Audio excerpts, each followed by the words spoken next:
अस्सलाम वालेकुम व्यूअर्स, कैसे हैं आप सब लोग। आई होप कि आप सब बिल्कुल ठीक होंगे और अपनी लाइफ में खुश भी होंगे। और मेरी अल्लाह ताला से दुआ है कि अल्लाह ताला आपको हमेशा खुश और आबाद रखे। तो नावल का आगाज़ करते हैं। नावल का नाम है जाने जहां और इस नावल के राइटर का नाम है एएन।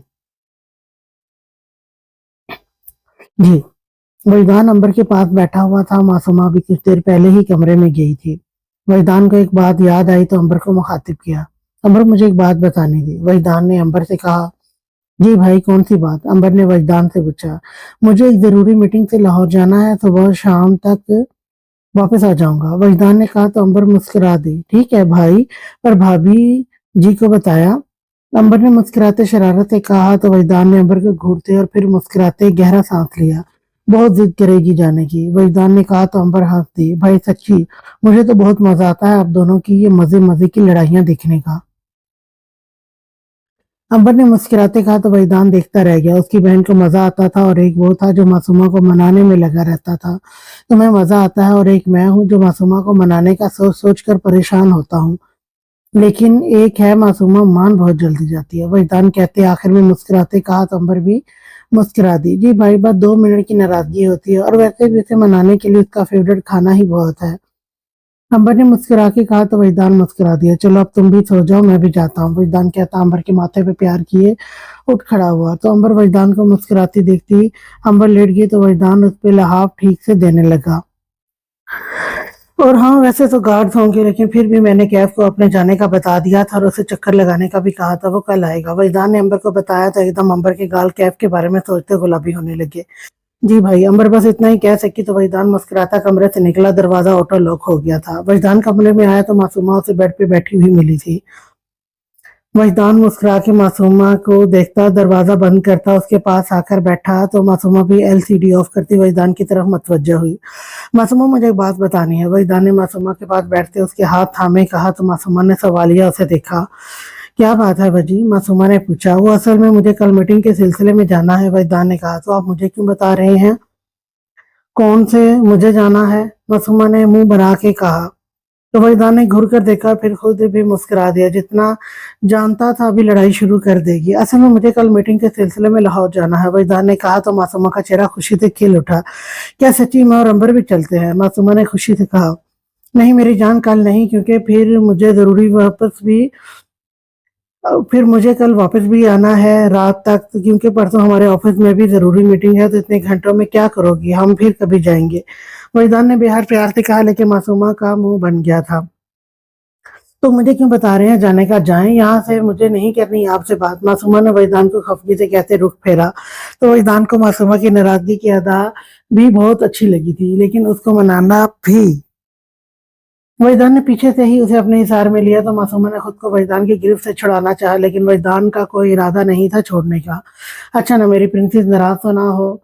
तुम खुद सोचो, अगर एक दिन में मजा आएगा वहां हम जाएंगे ना किसी दिन, फिर पर कल नहीं। वहीदान ने प्यार भरे लहजे में कहा।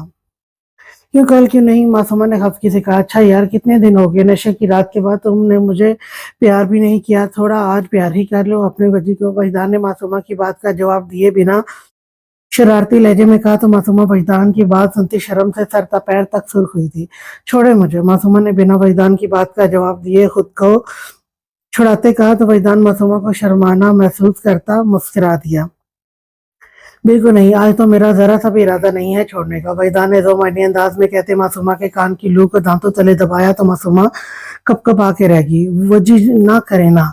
मासूमा सब भूलती वहीदान की जोमानी बात और अमल पे शर्माते कहने लगी तो वहीदान ने मुस्कुराते से एक बस एक झटके से बेड पे लेटाते खुद मासूमा पे झुका तो मासूमा घबरा गई। अब तुम मुझसे नाराज भी हो तो वो भी तो मनाना है ना, तो मैं मना कर ही छोड़ूंगा। अब अपनी जान को नाराज तो बिल्कुल नहीं छोड़ सकता। वहीदान ने मासूमा के गुलाबी हुए चेहरे को देखते जुबानी अंदाज में कहा तो मासूमा का दिल तेजी से धड़कने लगा। मैं नहीं हूं नाराज, अब चले जाइएगा। मासूमा ने खुद को वहीदान की गिरफ्त से छुड़ाने की नाकाम कोशिश करते कहा। नहीं, मेरा तुम्हें छोड़ने का कोई इरादा नहीं है। वहीदा ने कहते मासूमा की गर्दन पे झुका तो मासूमा का धड़कता दिल और धड़का। वजी पीछे हो, आप भी ना बड़ी आपकी बियर्ड चुभ रही है। मासूमा ने खुद को वहीदान से छुड़ाने के लिए कहने लगी तो वहीदान ने मासूमा की गर्दन से चेहरा पीछे करते मासूमा को देखा। पहले तो कभी नहीं कहा, आज क्यों कह रही हो? वहीदान ने मासूमा के शर्मो हया से सुर्ख चेहरे को देखते कहा।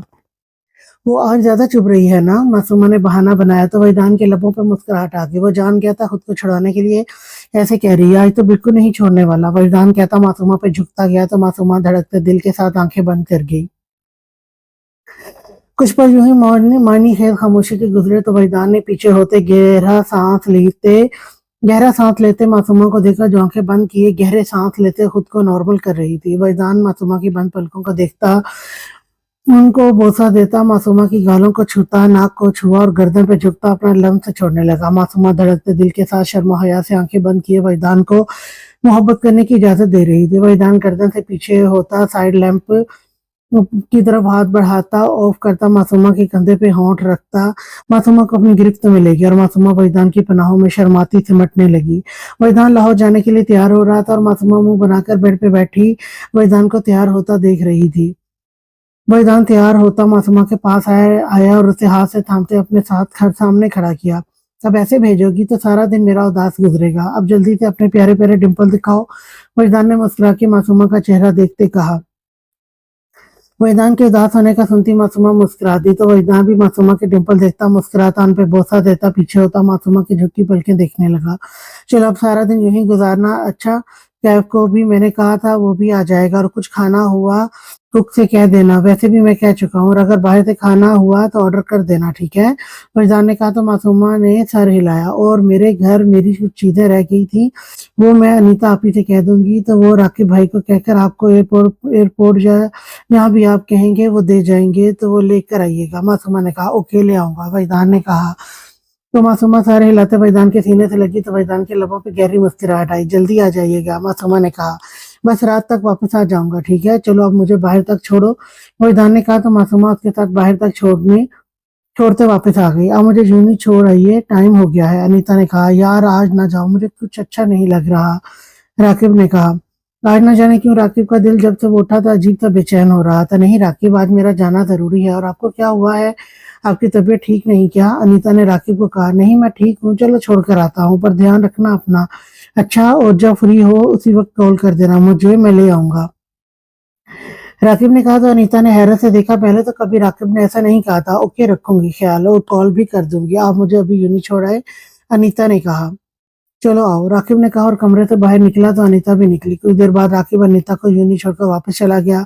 अनीता भी यूं ही पहुंची ही थी कि मासूमा की कॉल आ गई। जिसने अनीता से कहा था कि कुछ चीजें जो उसकी घर रह गई हैं वो जाकर ले आए और राकिब से कहे कि वो ईजान को दे दे। अनीता ने भी ओके कहकर कॉल रख दी। अनीता 1 घंटे बाद फ्री हो गई थी और इसका इरादा राकिब को कॉल करने का था, लेकिन उसकी दोस्त का घर मासूमा के घर की तरफ था तो अनीता ने उसे कहा कि वो उसे वहां छोड़ जाए। उसे भी कोई एतराज नहीं था, इसलिए वो उसे अपने साथ ले गई। अनीता का इरादा मासूमा को की सारी चीजें ढूंढकर फिर राकिब को कॉल करके वहीं से उसे लेने का और कहने का इरादा था। मासूमा के घर आकर अनीता फरजाना खातून के साथ मिलकर चीजें बैग में रखने लगी। अनीता मासूमा के कमरे से निकली तो अनीता को साथ वाले कमरे से आवाजें आई तो अनीता का ध्यान एकदम उनकी बातों पे गया।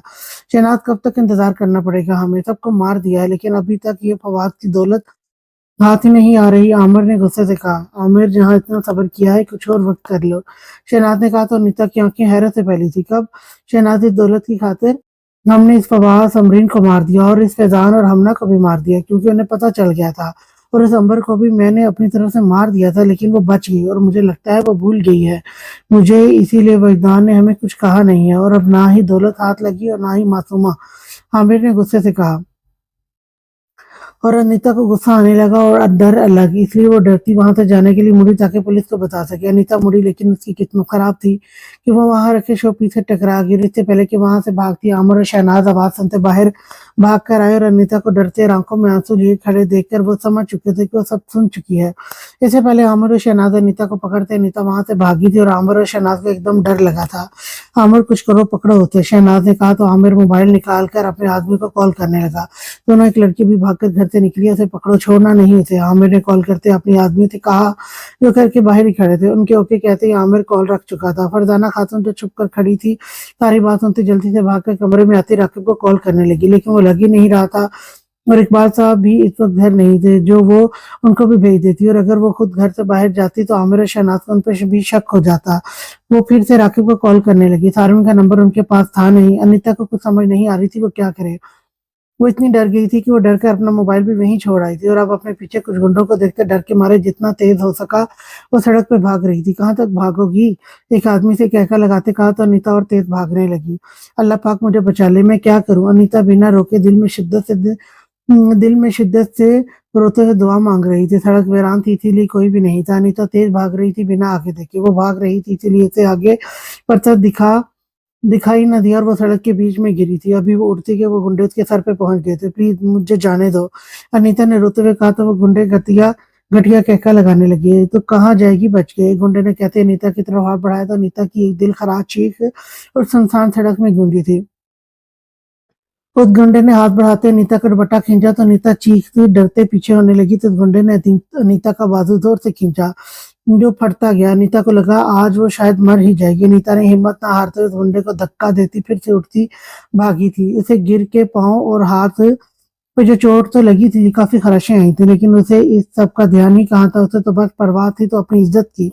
अनीता फिर से बिना आगे देखे पीछे इन गुंडों को अपनी तरफ बढ़ता हुआ देख रही थी, और आगे से आती कार से जा टकराई थी। वहीदान ऑफिस से मीटिंग से फ्री हुआ ही था और ऑफिस से निकलता गाड़ी में बैठा ही था, और जो सारम ने इसके लिए भेजी थी।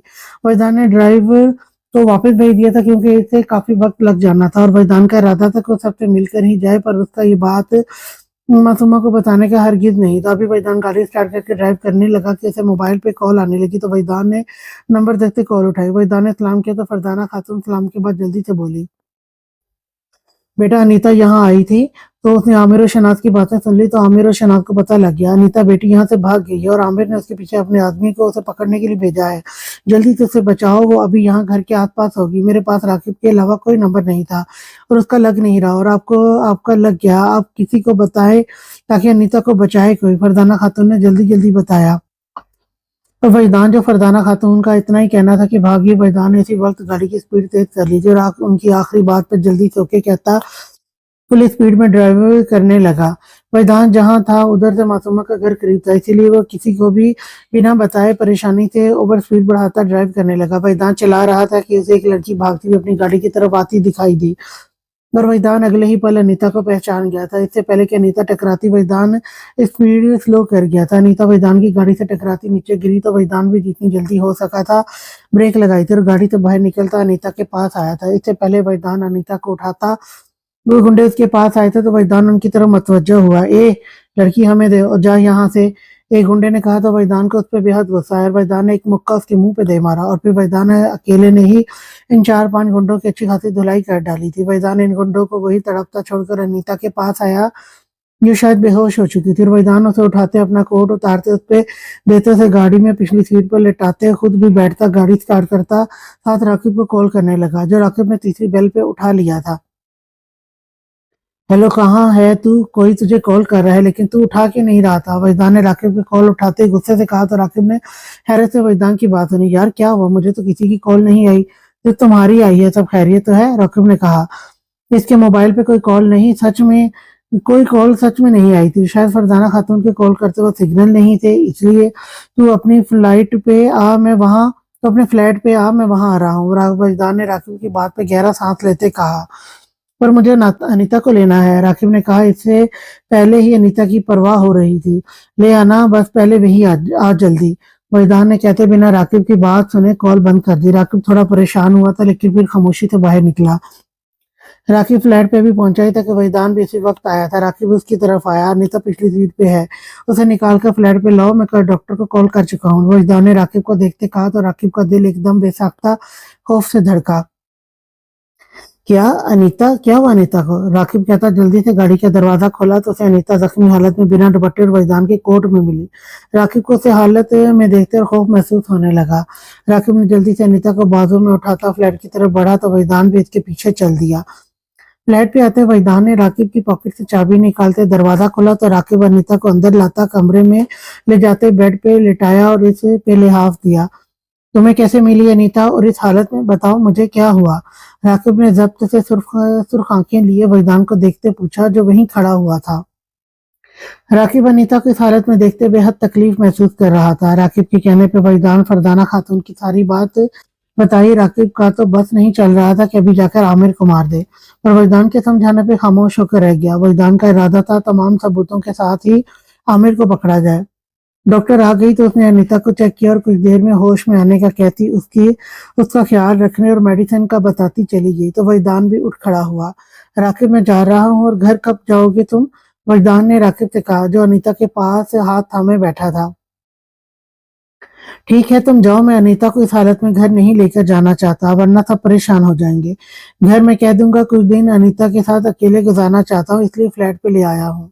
राकिब ने वजदान को देखते कहा तो वजदान ने सर हिलाया। परेशान ना हो अनीता, अल्लाह का शुक्र है ठीक है। वजदान ने राकिब का परेशान चेहरा देखते कहा तो राकिब सर हिला गया। वजदान भी फिर से राकिब को कुछ ना करने का कहता वहां से निकला तो राकिब दरवाजा बंद करता किसी को कॉल करके मेडिसिन देकर जाने का कहा और घर सदर बेगम को कॉल करके कह दिया कि वो कुछ दिन अनीता के साथ रहना चाहता है। उन्हें हैरत तो हुई कि एकदम यूनी से सीधा, लेकिन कुछ कहा नहीं। उन्हें क्या एतराज हो सकता था? अनीता राकिब की बीवी थी, जब दिल करे उसका वो लेकर जा सकता था। कॉल करके राकिब फिर से अनीता के पास आता, उसके पास बैठता, झुककर माथे पर बोसा दिया। अनीता के माथे पे भी चोट का निशान था, शायद जब वजदान की गाड़ी से टकराते गिरी तब लग गई थी। माथे पे चोट के अलावा उसके हाथों पे भी खराशें आई थी, दाएं बाजू और पाँव पे भी खराशें थी। छोड़ूंगा नहीं इस कमीने को। राकिब ने अनीता की हालत देखते आमिर को सोचते गुस्से से कहा। राकिब अल्लाह का शुक्र अदा कर रहा था कि वजदान वक्त पे पहुंच गया, वरना आज क्या हो जाता इससे आगे राकिब सोचना भी नहीं चाहता था। राकिब का फिर से ध्यान अनीता पे गया। अनीता के गिरने से कपड़े भी मिट्टी से गंदे हो चुके थे। राकिब अनीता को देखता उठकर कपड़े में से अपनी ब्लैक कलर का शर्ट और ट्राउजर लाता अनीता के पास आता, बैठा और अनीता से वजदान का कोट उतार कर साइड पे रखा। कोट उतारा तो राकिब को अनीता का फटा बाजू देखते फिर से गुस्सा आने लगा।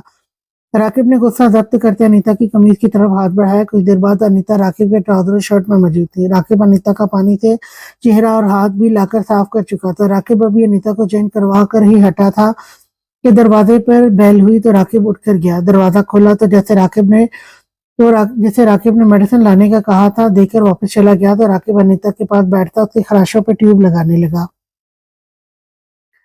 राकिब ट्यूब लगाता वहीं अनीता के पास टेक लगाकर बैठ गया। काफी देर बाद अनीता को होश आने लगा तो राकिब सीधा होता अनीता की तरफ मतवज्जा हुआ। अनीता, मेरी जान, ठीक हो तुम? राकिब ने जल्दी से अनीता से फिक्रमंद होते कहा। अनीता ने आंखें खोली तो खुद पे झुके राकिब को देखा। अनीता के ध्यान में वही सब चलने लगा। राकिब, वो? अनीता जल्दी से उठकर बैठती रोते हुए कहने लगी। उसे अभी भी खौफ महसूस हो रहा था। शुक्र है तुम ठीक हो, कुछ नहीं हुआ तुम्हें। राकिब ने उसे खामोश करवाते कहा तो अनीता रोते हुए राकिब के गले लग गई। राकिब, आपको पता है मैं कितना डर गई थी, मुझे लगा मैं आज मर जाऊंगी। अनीता ने राकिब के सीने से लगे कहा। बस मेरी जान, कुछ नहीं हुआ तुम्हारा। राकिब तुम्हें कभी कुछ नहीं होने देगा। सॉरी आज के लिए, अगर मुझे पता होता ये सब होगा एक पल के लिए भी तुम्हें ना छोड़ता। राकिब ने कहते अनीता के सर पे बोसा दिया तो अनीता पीछे होकर बैठी। राकिब, आपको पता है उस आमिर और शहनाज ने फुप्पो, फवाद अंकल, फैजान अंकल और हमना खाला का भी कत्ल किया है। मैंने सब सुन लिया था। तो वो इस आमिर ने मेरे पीछे अपने आदमी लगा दिए ताकि मुझे भी मरवा सके। अनीता ने रोते हुए नम आवाज में कहा तो राकिब ने हाथ बढ़ाते उसकी उंगलियों से आंसू पहुंचे। जानता हूँ अनीता ये सब, और उसको उसके किए की सजा जरूर मिलेगी, लेकिन मेरी जान, तुम वहां अकेली क्यों गई? और गई कैसे और किसके साथ गई थी? राकिब ने एक साथ सवाल पूछा तो अनीता ने सब बता दिया। पर मुझे नहीं पता था कि ये सब होगा राकिब, मैंने सोचा था कि मैं आपको कॉल कर दूंगी। अनीता ने नम आवाज में कहा तो राकिब ने उसे खामोश करवा दिया। तुम्हें इस हाल में देखकर मैं कितना डर गया था तुम नहीं जानती, लेकिन अल्लाह का शुक्र है तुम ठीक हो, और बस अब रोना नहीं, ठीक है? कुछ ना सोचो। राकिब ने कहते अनीता के थामे हाथों पे बोसा दिया तो अनीता राकिब के लहजे से अपने लिए फिक्र देखते अपने दिल में एक सुकून सा महसूस करने लगी। राकिब, आपको कैसे मिली मैं तो गाड़ी से टकरा गई थी, उसके बाद तो मुझे याद भी नहीं कि क्या हुआ था। और यहाँ कैसे पहुंची? अनीता ने पूछा। वो वजी लेकर आया है तुम्हें, फरजाना खाला ने कॉल कर दी थी, वजी को मेरा नंबर नहीं मिला। वो तो शुक्र है वजी वहां से करीब था इसलिए जल्दी पहुंच गया, राकिब ने कहा तो अनीता ने सर हिलाया। अच्छा, तुम कुछ ना सोचो, बस रेस्ट करो। और कहीं दर्द तो नहीं हो रहा? राकिब ने अनीता से कहते उसके बाल ठीक किए। जी थोड़ी जलन महसूस हो रही है, अनीता ने कहा। इंशाल्लाह ठीक हो जाएगा। राकिब ने कहा तो अनीता ने सर हिलाया, साथ उसका ध्यान अपने कपड़ों पे गया तो एकदम उसका चेहरा गुलाबी हुआ था। उसे समझने में देर नहीं लगी थी कि उसे चेंज राकिब ने करवाया था। राकिब अनीता का गुलाबी चेहरा देखता धीमा सा मुस्कुरा दिया। तुम्हारे कपड़े साफ नहीं थे तो सोचा मैं चेंज कर दूं। मैंने सोचा न जाने तुम कब होश में आओ, और जख्म भी साफ करके मरहम लगा दी थी। राकिब ने कहा तो अनीता खामोशी से चेहरा झुका गई। अच्छा, मैं तुम्हारे लिए कुछ खाने को लाता हूँ, राकिब कहता बाहर निकला। तो अनीता खामोशी से वहीं बैठकर सब सोचने लगी। थोड़ी देर बाद राकिब ब्रेड, अंडे और चाय लेकर आया और अनीता के सामने रखकर खुद भी बैठ गया। चलो अब जल्दी से खा लो, राकिब ने कहा। मैं हाथ धोआऊं? अनीता ने कहा। मैंने साफ कर दिए थे और अभी मैं तुम्हें खुद अपने हाथों से खिलाता हूँ। राकिब ने मुस्कुरा के कहते ब्रेड अंडा अनीता को खिलाने लगा तो अनीता भी मुस्कुरा के राकिब को देखते उसके हाथ से खाने लगी। खिलाने के बाद राकिब बर्तन किचन में रखता वापस अनीता के पास बैठते उसे अपने हिसार में लिया तो अनीता ने उसके सीने पे सर रखा। राकिब ने मुस्कुराते अनीता के बालों पे बोसा दिया। राकिब, हम घर कब तक वापस जा रहे हैं और मेरे कपड़े भी नहीं हैं, यहाँ कौन से पहन कर जाऊंगी? अनीता ने कहा, हम कुछ दिन तक यही हैं, मैंने घर कॉल करके बता दिया है, राकिब ने कहा तो अनीता ने सर उठाते हैरत से राकिब को देखा। वो क्यों, और घर में सबको क्या कहोगे? अनीता ने कहा। तो राकिब ने उसका चेहरा देखते मुस्कुराते अनीता के नाक पे होंठ रखे। मैंने मम्मा को कॉल करके कह दिया है कि मैं कुछ दिन अपनी बीवी के साथ अकेले में टाइम गुजारना चाहता हूँ, और उन्हें क्या एतराज हो सकता था? इजाजत मिल गई। राकिब ने मुस्कुरा के कहा तो अनीता राकिब को देखती रह गई। राकिब, आप भी ना, न जाने क्या सब, न जाने सब क्या क्या सोचेंगे। अनीता को शर्म आई थी कि सब उसके बारे में क्या सोचेंगे। सोचना क्या है मेरी जान, सबको पता है कि जिनकी शादी नई नई हो वो मियाँ बीवी एक दूसरे के साथ वक्त गुजारना चाहते हैं, तो घर में कोई कुछ नहीं कहेगा। राकिब ने कहा तो अनीता ने सोच चेहरे के साथ राकिब को देखा। पर मेरे कपड़े राकिब, अनीता ने कहा, वो भी आ जाएंगे, वैसे इन कपड़ों में क्या बुराई है? राकिब ने कहा, तो मैं क्या आपके कपड़ों में रहूंगी? कितना अजीब लगता है। अनीता ने कहा, पर मुझे तो तुम काफी हॉट लग रही हो इनमें। राकिब ने अनीता का चेहरा देखते ज़ुमानी अंदाज में अनीता के होठों को देखते कहा। तो अनीता राकिब की नजरें अपने होठों पर महसूस करती चेहरा झुका गई। जितना मर्जी छुप लो मुझसे, लेकिन तुम बचती कब हो? राकिब ने मुस्कुरा के ज़ुमानी अंदाज में कहा। तो अनीता ने राकिब के सीने पे मुक्का मारा और राकिब मुस्कुरा दिया। काफी देर राकिब यूं ही से अपने हिसार में लिए बैठा रहा और इससे उधर उधर की बातें करता रहा ताकि उसका जहन बदल जाए। दोपहर से शाम यूं ही गुजरी थी। रात तक राकिब न जाने कितनी बार अनीता से पूछ चुका था कि उसे कोई दर्द तो नहीं हो रहा। जख्मों पे एक दफा फिर से मरहम लगाई थी और अनीता राकिब की फिक्र पे अपने अंदर सुकून उतरता महसूस कर रही थी। अनीता बाथरूम जाने के लिए बेड से उठी तो उसके पाँव में हल्का सा दर्द महसूस हुआ। शायद चोट लगने की वजह से हो रहा था, लेकिन वो सारा दिन बैठी रही थी, बेड से उठी ही नहीं थी, इसलिए इसे पता नहीं चला था। अनीता, क्या हुआ मेरी जान, और कहाँ जा रही हो? राकिब ने अनीता को बेड से उतरते देखकर पूछा और जल्दी से अनीता के पास खड़ा हुआ। वो मैं बाथरूम जा रही थी पर पाँव में दर्द हो गया। अनीता ने कहा, चलो आओ मैं छोड़ आता हूँ। राकिब ने कहते अनीता को बाजुओं में उठाता बाथरूम ले जाकर खड़ा किया। और किसी और मदद की जरूरत है तो तुम्हारा ये शोहर खातिरे हाजिर है। राकिब ने अनीता को देखते दोमानी अंदाज में मुस्कुराते कहा तो अनीता ने सुर्ख चेहरे के साथ घूर कर राकिब को देखा। जाए यहाँ से, जरा शर्म नहीं है आप में? अनीता ने राकिब की बेशर्मी पे कहा तो राकिब मुस्कुराता बाथरूम से बाहर निकला। रात को राकिब ने बाहर से ही खाना ऑर्डर कर दिया था और खाना खाते अनीता और राकिब सो गए थे। वजदान रात को घर पहुंचा तो उसे लाउंज में ही मासूमा और अंबर और उनके साथ कैफ बैठा हुआ दिखाई दिया। वजदान ने तीनों को देखते मुस्कुरा के सलाम किया तो तीनों ने जवाब दिया और मासूमा जल्दी से वजदान के पास आई। वो जी, मैंने जो नीता आपी से कहा था वो नहीं लाए क्या? मासूमा ने वजदान को खाली हाथ देखते कहा। नहीं, वो मैं नहीं ला सका। वजदान ने कहा तो मासूमा का मुंह बन गया। वजी, आप भी ना जरूर भूल गए होंगे, ये तो मैं आपको बाद में पूछती हूँ, पहले बताएं पानी या चाय लेकर आऊं? मासूमा ने मुंह बनाकर कहते वजदान से पूछा तो अंबर और कैफ उसके यूं कहने पे अपनी हंसी जब्त करने लगे, जैसे मासूमा वजदान पे रोक डाल रही थी। कैफ तो अपने दोस्त की हालत पे बहुत मजा आ रहा था। वजदान ने इन दोनों को हंसते देखकर घूर कर दोनों को देखा और मासूमा की तरफ मुतवज्जा हुआ। हाँ, पानी ले आओ, वहीदा ने मुस्कुरा के मासूमा से कहा। जानता था चाय तो उसे आती नहीं है। मासूमा सारे हिलाती किचन चली गई तो अंबर भी मुस्कुराती अपने कमरे की तरफ बढ़ने के लिए उठ खड़ी हुई तो वहीदान बोल पड़ा, खाना खा लिया तुम तीनों ने? वहीदान ने पूछा। नहीं भाई, अभी तो नहीं, खाने लगे थे हम। अंबर ने कहा। अच्छा चलो चारों खाते हैं। वहीदान ने कहा तो अंबर सारे हिलाती मुस्कुराती चली गई तो वहीदान कैब की तरफ मुतवज्जह हुआ जो जाती हुई अंबर को देख रहा था। तू कब आया था? वजदान ने पूछा। काफी देर पहले आया था। वैसे यार, भाभी का काफी रोब लगता है तुम पे, कैफ ने मुस्कुराते शरारती लहजे में कहा तो वजदान ने घूर कर देखा, फिर खुद भी मुस्कुरा दिया। यार, उसका रोब भी बहुत अच्छा लगता है। वजदान ने कहा तो कैफ कहका लगा गया तो वहीदान भी हंस दिया। अभी वहीदान या कैफ कुछ कहते मासूमा भी पानी लेकर आ गई। वहीदान ने मुस्कुराते उसे पानी लेकर पीते उठ खड़ा हुआ। मैं फ्रेश हो आऊं फिर खाना खाते हैं। वहीदान ने कैफ से कहा तो कैफ ने सर हिला गया। वहीदान ऊपर को बढ़ा तो मासूमा भी इसके साथ ऊपर को बढ़ी। उनके जाते अंबर कैफ के पास आ गई थी तो कैफ उससे बातें करने लगा। वहीदान और मासूमा कमरे में आए तो मासूमा फिर से वहीदान को कहने लगी, वजी बताएं आप क्यों भूल कर आए हैं? अब पता नहीं हम कब जाएंगे तो लेकर आएंगे। मासूमा ने मुंह फुलाते कहा तो वहीदान उसे अपने करीब करता उसे अपने हिसार में ले गया। यार कैसी बीवी है तुम, दूसरों की बीवियां जब उनका शोहर आता है उनकी थकन खत्म करती हैं और तुम मुझसे शिकायत कर रही हो। वहीदान ने खफगी भरे लहजे में कहा, अच्छा नहीं कहती कुछ, वैसे दूसरों की बीवियां उनकी थकन कैसे खत्म करती हैं? मासूमा ने सवालिया पूछा तो वहीदान के लबों पे गहरी मुस्कुराहट आ गई। वो तो अपने शोहर को प्यार करती हैं। वहीदान ने मासूमा के होठों पे अपना अंगूठा फेरते दो मायने अंदाज में कहा। तो मासूमा गुलाबी होता चेहरा झुका गया और वहीदान मासूमा को शर्माता देखता मुस्कुरा दिया। चलो यार तुमने तो कुछ करना नहीं है, मैं फ्रेश हुआ हूँ। वहीदान ने उदास लहजे में कहा, अच्छा पहले आप अपनी आंखें बंद करें। मासूमा ने कहा तो वहीदान के लोगों पे जिंदगी से भरपूर मुस्कुराहट आ गई और जल्दी से आंखें बंद की। मासूमा वहीदान की बंद आंखों को देखती जल्दी से वहीदान की गाल पे बोसा देती शर्म और हया से चेहरा झुका गई। वहीदान अपने गाल पे मासूमा के होठों का लम्स महसूस करता गहरी मुस्कुराहट होठों पर सजाता उसके गिर्द से हिसार हटाता मासूमा का चेहरा हाथों में थाम कर माथे पर बोसा देता पीछे हुआ। चलो मैं फ्रेश होकर आता हूँ फिर खाना खाते हैं, वहीदान ने कहा तो मासूमा सर हिला गई। वहीदान मासूमा के चेहरे पे छाई लाली मुस्कुरा के देखता फ्रेश होने चला गया। कुछ देर बाद वहीदान फ्रेश होकर आया तो दोनों कमरे से निकले और चारों ने मिलकर खाना खाया। उसके बाद वहीदान और कैफ बातें करने लगे। मासूमा और अंबर कमरे में चली गई।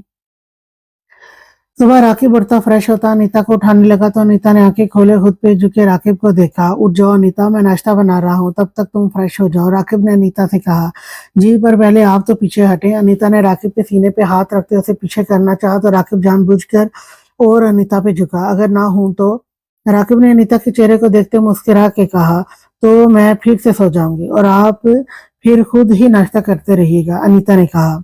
पर मैं तो अभी नाश्ता करके फिर तुम्हारे लिए जाकर बनाऊंगा, राकिब ने कहा। जो मनी अंदाज में कहते अनीता के होठों पे झुका था। अनीता तो राकिब भी एकदम झुकने पे बुखला ही गई थी। अनीता शर्मो हया से आंखें बंद कर गई। कुछ पल बाद ही राकिब पीछे होता अनीता की बंद पलकों को देखता उनको छूता पीछे हुआ। चलो मैंने तो अपना नाश्ता कर लिया, अब तुम्हारा बनाता हूँ। राकिब अनीता के शुभ चेहरे को देखता मुस्कुराता कहता उठ खड़ा हुआ तो अनीता भी जल्दी से बैठी।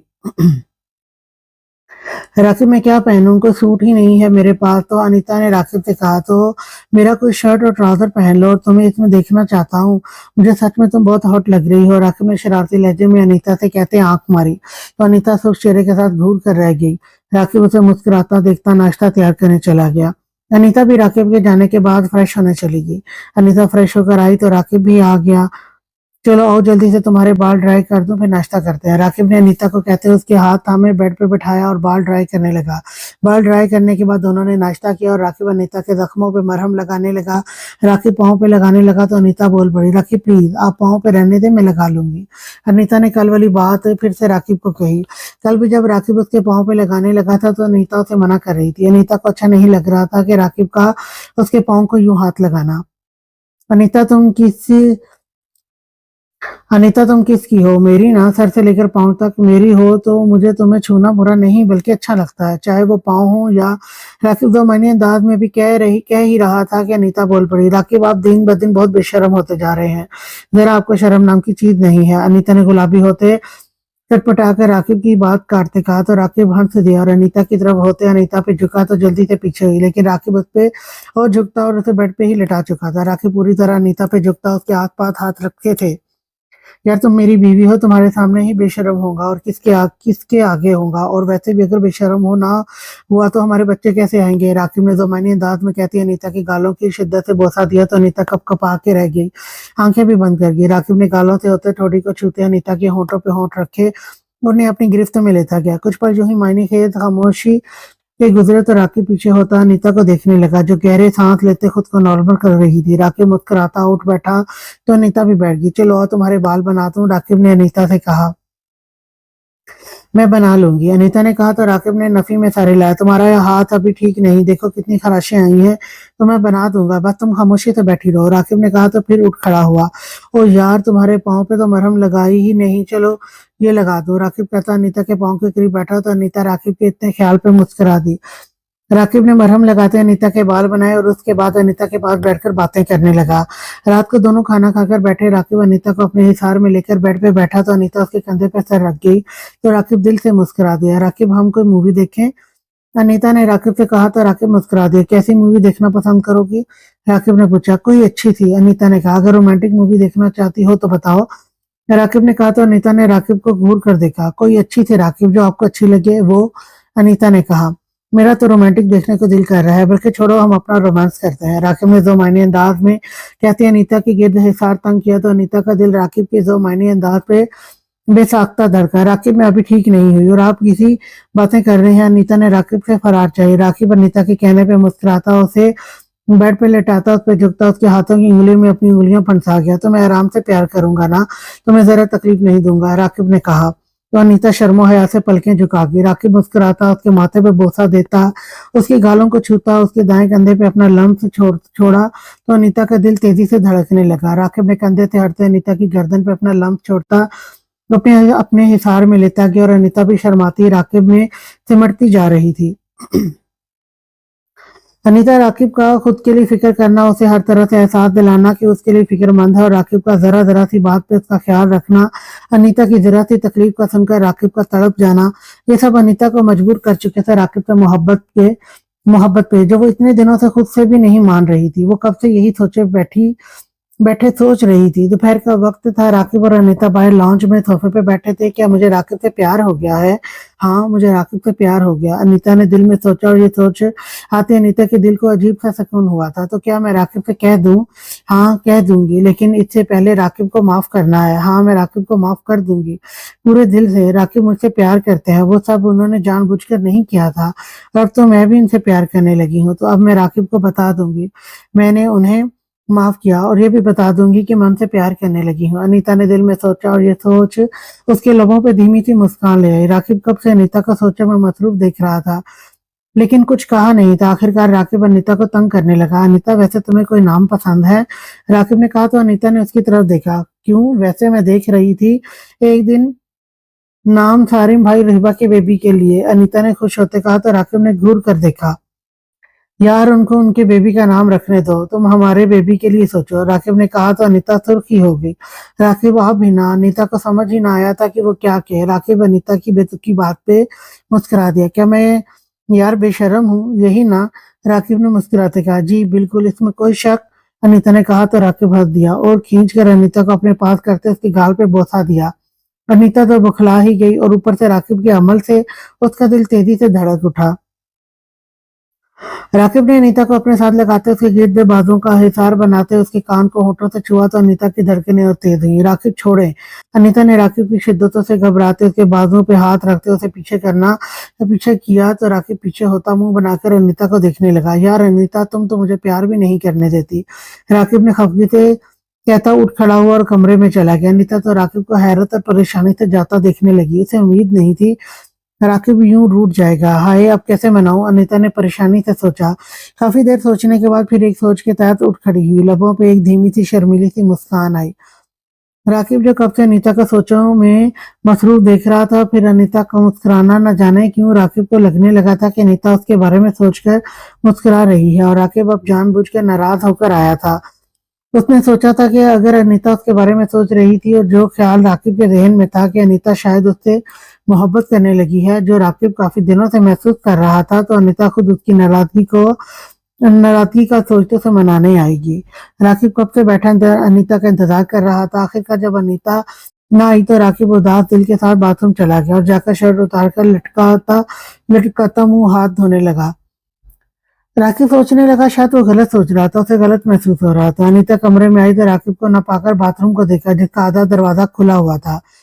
अनीता होठों पे शर्मीली सी मुस्कान सजाती बाथरूम में दाखिल हुई। राकिब जो अपनी शर्ट पहनने के लिए मुड़ा था, अनीता को बाथरूम में दाखिल होता हैरत से देखने लगा। राकिब को अनीता से ये तवक्को नहीं थी।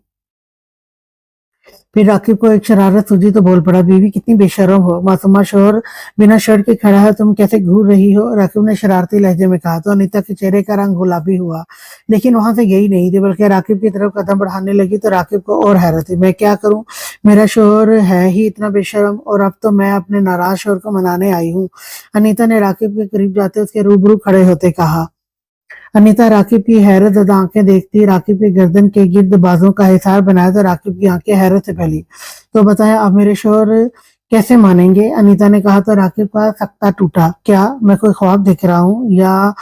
राकिब ने अनीता के गुलाबी चेहरे को देखते कहा, जी नहीं, ये सच है, बताएं आप कैसे मानेंगे, वरना मैं जा रही हूँ। अनीता ने कहा। अनीता का दिल खुद भी राकिब के इतने करीब जाते हुए बेहद धड़क रहा था। नहीं जाओ, क्यों जा रही हो?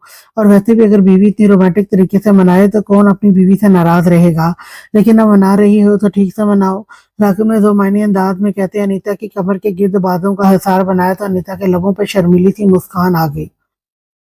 अच्छा तो ठीक तरह मनाऊं, अनीता ने कहा तो राकिब ने जल्दी से सर हिलाया। राकिब का दिल बेहद खुश था। अनीता खुद उसे मनाने आई है और जो अनीता का अंदाज था उससे राकिब को बेहद खुशगवार हैरत के साथ खुशी भी हुई थी। राकिब के सर हिलाने पे अनीता ने पाँव उठाते आंखें बंद किए राकिब के दाएं गाल पे होंठ रखते राकिब के होंठों को जरा सा छूते पीछे होती चेहरा झुका गई। राकिब को अपने गाल और होंठों पे अनीता के होंठों का लम्स महसूस होते गहरी मुस्कुराहट के साथ मुस्कुरा दिया। छोड़े, अब मुझे मान गए हैं अब आप? अनीता ने एक नजर राकिब को देखते कहा जो उसे ही मुस्कुराते गहरी नजरों से देख रहा था। बिल्कुल नहीं, अब मेरी बीवी पहली बार खुद मेरे पास आई है तो मैं उसे कैसे जाने दे सकता हूँ बिना प्यार किए? राकिब ने कहा और अगले ही पल अनीता को अपने बाजुओं में उठा चुका था। अनीता ने शर्मीली सी मुस्कान के साथ राकिब के गले में बाजू डाले तो राकिब की मुस्कुराहट और गहरी हो गई। राकिब ने अनीता को कमरे में लाते उसे बेड पर लिटाते उस पर झुका तो अनीता ने राकिब को देखा लेकिन राकिब की गहरी नजरों से घबराते नजरें झुका गई। राकिब ने अनीता की झुकी पलकों को देखते अनीता के माथे पे होंठ रखते गालों पे बोसा दिया तो अनीता धड़कते दिल के साथ आंखें बंद कर गई। राकिब अनीता की बंद आंखों को देखता उन पे बोसा देता अनीता की गर्दन पे झुका तो अनीता राकिब की मोहब्बत में शर्माती राकिब में ही छुपने लगी और राकिब भी अनीता को अपनी मोहब्बत के इज़हार में लेता गया।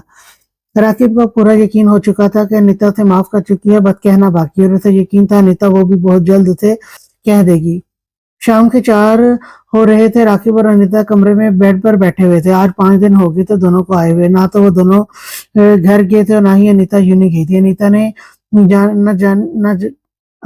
जाने का कहा तो राकिब ने मना कर दिया। अब अनीता राकिब से ठीक हुई थी तो राकिब का दिल कर रहा था कि कुछ दिन अकेले में अनीता के साथ गुजारे। राकिब मोबाइल पे कुछ लगा हुआ था जब अनीता बोली, राकिब क्या देख रहे हैं आप? अनीता ने कहा तो राकिब मोबाइल ऑफ करके रखता अनीता को अपने करीब करते उसका सर अपनी गोद में रखा तो अनीता राकिब को देखने लगी। मैं तुम्हारे लिए कुछ ऑनलाइन ड्रेसेस ऑर्डर कर रहा था, बस आधे घंटे तक आ जाएंगे। राकिब कहते अनीता के बालों में उंगलियां चलाने लगा तो अनीता मुस्कुरा दी। अच्छा, अनीता ने राकिब को मुस्कुराते देखते कहा। अच्छा, मैं कुछ सोच रहा था, तुम मुझे बताओ। राकिब ने अनीता के चेहरे को प्यार भरी नजरों से देखते कहा तो अनीता ने सवालिया देखा। क्या राकिब? अनीता ने पूछा। मैं सोच रहा था कि बाल कटवा दूं, तुम क्या कहती हो? राकिब ने कहा। नहीं राकिब, बाल ना कटवाइएगा, मुझे ऐसे ही अच्छे लगते हैं। अनीता ने जल्दी से बेख्तियार कहा तो राकिब के लबों पर गहरी मुस्कुराहट आ गई। अनीता भी खुद के यूं बेख्तियार कहने पे खुद भी बखला ही गई। राकिब ने झुककर अनीता के होठों को छूता सीधा बैठता अनीता के चेहरे का रंग देखने लगा जो शर्म से लाल हो चुका था। ठीक है, अगर तुम्हें अच्छे लगते हैं तो नहीं कटवाऊंगा, राकिब ने मुस्कुराते कहा तो अनीता भी मुस्कुरा दी। अभी राकिब या अनीता कुछ और बात करते कि डोर बेल हुई तो राकिब बाहर चला गया। कुछ देर बाद आया तो हाथ में शॉपिंग बैग थे। तमाम शॉपिंग सोफे पे रखता एक अनीता के आगे रखा तो अनीता शॉपिंग बैग के बाद राकिब को देखने लगी। अब जल्दी से ये ड्रेस पहनकर अच्छा था तैयार हो जाओ, और मेकअप भी इस बैग में है और बाकी सब भी 1 घंटे बाद मैं कमरे में आऊंगा तो तुम मुझे तैयार मिलो, ओके? राकिब ने कहा तो अनीता के लबों पे मुस्कुराहट आ गई। ओके, अनीता ने कहा तो राकिब मुस्कुरा के अनीता को देखता कमरे से बाहर निकला तो अनीता ड्रेस निकालती देखने लगी। पीच कलर की खूबसूरत मैक्सी जिसपे बेहद खूबसूरत काम हुआ था जो अनीता को बेहद प्यारी लगी थी। अनीता दूसरे ड्रेस बाद में देखने का सोचती फ्रेश होने चली गई। फ्रेश होकर वापस आते मैक्सी पहनते मेकअप और ज्वेलरी निकालने लगी। अनीता ने बालों को पुश्तों पे खुला छोड़ते हल्का सा मेकअप किए, रेड लिपस्टिक लगाए, गले में बारीक सा सफेद लॉकेट पहने और पैरों में हील पहने खुद को एक नजर आईने में देखा। आज मैं राकिब से कह दूंगी कि मैंने उन्हें माफ कर दिया और ये भी बता दूंगी कि मैं उनसे प्यार करने लगी हूँ। अनीता खुद को आईने में देखते सोचने लगी तो होंठों पे धीमी सी मुस्कान आन ठहरी थी। अभी अनीता बाहर जाने का सोच ही रही थी कि राकिब कमरे में दाखिल हुआ तो अनीता राकिब को देखती रह गई, जो ब्राउन कलर का थ्री पीस सूट पहने बेहद हैंडसम लग रहा था। शायद अनीता ने पहली बार इतना गौर से देखा था, इसीलिए उसे कुछ ज्यादा ही प्यारा लग रहा था। राकिब अनीता को खुद की तरफ तकता पाकर मुस्कुराता उसके पास आया। क्या मैं आज ज्यादा हैंडसम लग रहा हूँ? राकिब ने होठों पर मुस्कुराहट से जाते कहा तो अनीता का चेहरा खुद की बेसाख्तगी पे पल में गुलाबी हुआ था। नजरें शर्म से झुक गई। राकिब अनीता की झुकी पलकें देखता मुस्कुराता तो उसका चेहरा हाथों में भरता गहरी नजरों से देखने लगा। राकिब को अनीता बेहद खूबसूरत लगी थी, बहुत प्यारी लग रही हो। राकिब ने कहते अनीता के माथे पे बोसा दिया। चलो आओ। राकिब ने कहते अनीता का हाथ थामे से कमरे से बाहर लेकर आया तो अनीता बाहर का मंजर देखती रहेगी, जहाँ लाउंज में एक टेबल पड़ा हुआ था और उस पर खाना पड़ा हुआ था। मध्यम सी लाइटिंग, हर तरफ फूलों को रखा हुआ था और फूलों की खुशबू पूरे लाउंज में फैली हुई बेहद अच्छी लग रही थी। राकिब ने अनीता को पीछे से अपने हिसार में लिया तो अनीता राकिब की तरफ मतवज्जा हुई। कैसा लगा सब? राकिब ने पूछा। बहुत प्यारा है राकिब, सच में, अनीता ने मुस्कुरा के दिल से कहा। तो राकिब भी मुस्कुरा दिया और अनीता के गिर्द अपना हिसार पीछे से करता उसका रुख अपनी तरफ किया और अनीता के दोनों हाथ थामे। अनीता, तुम पहले भी जानती हो मैं तुमसे बहुत मोहब्बत करता हूँ, जो मर्जी हो पर हमेशा मेरे साथ रहना। राकिब ने कहा तो अनीता मुस्कुरा दी। मुझे भी आपको कुछ कहना है, अनीता ने कहा तो राकिब ने सवालिया उसे देखा। क्या कहना है? राकिब ने कहा तो अनीता के चेहरे पे शर्म से सुर्खी फैलने लगी। उसे समझ नहीं आ रहा था वो कैसे कहे। अनीता, क्या बोलूं, मैं सुन रहा हूँ, राकिब ने कहा तो अनीता बोल पड़ी। राकिब, मैंने आपको इस सब के लिए माफ किया। अनीता ने कहा तो राकिब के दिल में बेहद सुकून उतरता महसूस हुआ। थैंक यू अनीता, मैं बता नहीं सकता मैं कितना खुश हूँ। राकिब ने कहते अनीता के माथे पे आंखें मूंदे मोहब्बत भरा बोसा दिया और पीछे होते मुस्कुराते अनीता का चेहरा देखा। आज राकिब के दिल में जो एक डर था कि न जाने अनीता कभी इसे माफ करेगी भी या नहीं, वो भी खत्म हो गया था। दिल बहुत खुश हुआ था। वो मुझे कुछ और भी कहना है, अनीता ने कहा तो राकिब बेताबी से अनीता की अगली बात करने का इंतजार करने लगा। क्या बात है अनीता, प्लीज बताओ ना। राकिब ने अनीता के चेहरे को नजरों के हिसार में लेते हुए कहा। वो राकिब, आई लव यू, मैं आपसे प्यार करने लगी हूँ, प्लीज कभी छोड़ कर ना जाइएगा, हमेशा मेरे साथ रहिएगा। अनीता ने जल्दी से कहते चेहरा झुका गए और राकिब तो यकीन करने की कोशिश में लगा था कि क्या वो अनीता ही है। हाँ, ये राकिब की अनीता ही है जो उसे ये सब कह रही थी। राकिब ने एकदम अनीता को अपने गले लगा लिया तो अनीता भी मुस्कुराते राकिब के गिर्द हिसार बना गई। अनीता, मैं तुम्हें बता नहीं सकता मैं कितना खुश हूँ। आई लव यू टू, मैं भी तुमसे बहुत मोहब्बत करता हूँ। राकिब ने कहते अनीता का चेहरा हाथों में थाम कर माथे पे शिद्दत से बोसा दिया तो अनीता शर्मा के पलकें झुका गई। चलो अब जल्दी से खाना खाते हैं, वरना मेरा दिल तो अब तुम्हारे इज़हार मोहब्बत सुनकर तो तुम में खो जाने को दिल कर रहा है, पर खाना लाजमी है, तो चलो आओ जल्दी से खाते हैं, फिर हम यहाँ खड़े अपना वक्त क्यों बर्बाद करें। राकिब ने गहरी मुस्कुराहट होठों पर सजाए कहा तो अनीता राकिब की दो मायनी बात पे सर तपैर सुर्खी हो गया और राकिब के साथ टेबल पे आई और दोनों कुर्सियों पे बैठे तो राकिब ने अपने और अनीता के लिए एक ही प्लेट में खाना डाला तो अनीता भी मुस्कुराती राकिब के साथ खाने लगी। खाना खाते दोनों कुछ देर बैठे बातें करते रहे, लेकिन राकिब ने अनीता को एक मिनट भी खुद से अलग नहीं किया था। कुछ देर बाद अनीता कमरे में जाने के लिए खड़ी हुई तो अनीता के खड़े होते ही राकिब ने बिना देर किए थे बाजुओं में उठाता कमरे की तरफ बढ़ा। अनीता ने भी शर्मीली मुस्कान होठों पर सजाए राकिब के सीने पे सर रखते उसकी गर्दन के गिर्द बाजुओं का हिसार बनाया तो राकिब के लबों पे जिंदगी से भरपूर मुस्कुराहट छा गई। कमरे में ले जाते राकिब ने अनीता को बेड पे लेटाते खुद का कोट और शर्ट उतारते साइड पे रखते अनीता पे झुका तो अनीता शर्मो हया और धड़कते दिल के साथ पलकें गिरा गई। राकिब ने मुस्कुराते अनीता के गुलाबी होते चेहरे को देखते अनीता की नाक को छूते अनीता की कमर पे हाथ ले जाते दिल को खोलते कंधों से शर्ट सरकाते वहां अपने होठों को लम्ब छोड़ने लगा तो अनीता का दिल तेजी से धड़का। राकिब कंधे से हटता अनीता के होठों को अपनी गिरफ्त में लेता उन पर झुकता गया तो अनीता भी तेजी से धड़कते दिल के साथ आंखें बंद किए राकिब को कंधे से थाम गई।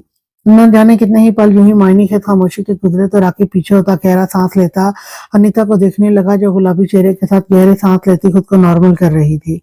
राकिब गहरी नजरों से अनीता के चेहरे को देखता अनीता की गर्दन पर झुकता उसे अपनी शिद्दत भरी मोहब्बत के हिसार में लेता गया और अनीता भी खुद को राकिब को सौंपती राकिब की मोहब्बत को महसूस करने लगी। राकिब और अनीता के दरमियान हर दूरी मिट गई थी, दोनों मुकम्मल हो चुके थे। अनीता राकिब को माफ कर चुकी थी और राकिब अनीता की माफी पे बेहद पुरसकून था। उनकी आगे की जिंदगी खुशहाल थी या नहीं ये तो कोई नहीं जानता, लेकिन वो अब एक दूसरे के साथ बेहद खुश थे। कैफ का इरादा अंबर को अपने साथ ले जाने का था, इसलिए कैफ इस वक्त उनके घर बैठा था ताकि वह ईदान से इजाजत लेता अंबर को साथ लेकर जा सके। यार वो तुझसे एक बात कहनी है। कैफ ने अपने साथ बैठे सामने बैठे वैदान से कहा तो वैदान ने से सवालिया देखा, क्या बात है कहो। वैदान ने कहा, कैफ को समझ नहीं आ रहा था कि वो वैदान से कैसे कहे कि वो अंबर को साथ लेकर जाना चाहता है, क्योंकि पहले तो वानिया थी, उसने कह दिया था असल में मैं अंबर को साथ ले जाना चाहता हूँ, अगर तुम इजाजत दो तो। कैफ ने कहा तो वैदान उसे देखने लगा। कैफ तो वैदान को खुद की तरफ तख्ता पाकर बुखला ही गया। अगर मैं इजाजत ना दूं तो। वैदान ने कहा तो कैफ का चेहरा ही लटक गया। तो फिर मैं साथ नहीं लेकर जाऊंगा। कैफ ने कहा तो वैदान जरा सा मुस्कुराया। ले जाओ, वैदान ने कहा। तो कैफ ने सुकून का सांस लिया और मुस्कुरा कर वैदान को देखा। थैंक यू, कैफ ने कहा तो वैदान मुस्कुरा दिया। अच्छा, मैं अंबर को कह कर आता हूँ, वैदान ने खड़े होते कहा। तो कैफ सर हिला गया। वैदान ऊपर को बढ़ा तो कैफ अंबर के आने का इंतजार करने लगा। वैदान ऊपर अपने कमरे में गया तो अंबर और मासूमा दोनों बैठी नेल पेंट लगा रही थी। वैदान दोनों को देखते मुस्कुरा दिया। मासूमा और अंबर भी वैदान की तरफ मतवज्जा हुई और मुस्कुरा के वैदान को देखा। अंबर, गुड़िया, कैफ तुम्हें अपने साथ ले जाने आया है, तो तुम तैयार हो जाओ और उसके साथ चली जाओ। वैदान ने कहा तो अंबर के चेहरे पर शर्मीली सी मुस्कान आ गई। जी भाई, अंबर ने कहा। अंबर, अब जल्दी से अच्छा सा तैयार हो जाओ, मासूमा ने कहा तो वैदान उसकी बात सुनता मुस्कुरा दिया। मासूमा, तुम भी तैयार हो जाओ, हम भी बाहर चलते हैं। वैदान ने कहा तो मासूमा खुश हो गई। ओके, मैं अभी होती हूँ। मासूमा जल्दी से बेड से उठी तो वैदान और अंबर उसकी जल्दबाजी पे मुस्कुरा दिया। वैदान मुस्कुराता कमरे से बाहर निकल गया तो अंबर भी तैयार होने के लिए अपने कमरे में चली गई। कुछ देर बाद अंबर और मासूमा तैयार होकर नीचे आ गए, जहाँ कैफ अंबर का इंतजार बेताबी से कर रहा था। अंबर के आते ही कैफ उठ खड़ा हुआ और अंबर को देखने लगा, जो पर्पल और व्हाइट कलर के कॉम्बिनेशन की शर्ट और ट्राउजर पहने, साथ दुपट्टा लिए और आंखों में काजल लगाए कैफ को बेहद प्यारी लग रही थी। अंबर चलती वैदान के पास आकर रुकी थी। चलें, कैफ ने कहा तो अंबर ने वैदान को देखा और वैदान ने मुस्कुराते सर इस बात में हिलाया तो अंबर मुस्कुराती कैफ के साथ बाहर चली गई। कैफ ने गाड़ी का दरवाजा खोलते अंबर को बैठाते खुद भी आकर बैठा और अंबर को एक नजर जो चेहरा झुकाए बैठी तो मुस्कुरा के देखते गाड़ी स्टार्ट की। तो पहले कहाँ जाना चाहोगी? मैं तो कहता हूँ पहले लंच कर लेते हैं, क्या ख्याल है? कैफ ने गाड़ी ड्राइव करते कहा। जी, जैसे आपको ठीक लगे, अंबर ने कहा तो कैफ मुस्कुरा दी और गाड़ी का रुख होटल की तरफ किया। कैफ और अंबर के जाते ही वैदान मासूमा की तरफ मुतवज्जह हुआ। चलो फिर मेरी जान, हम भी चलें? वैदान ने मासूमा से कहा। जी चलें, पहले हम जाकर कहीं लंच करेंगे, फिर घूमने जाएंगे, मुझे भूख लगी है, मासूमा ने कहा तो वैदान मुस्कुरा दिया।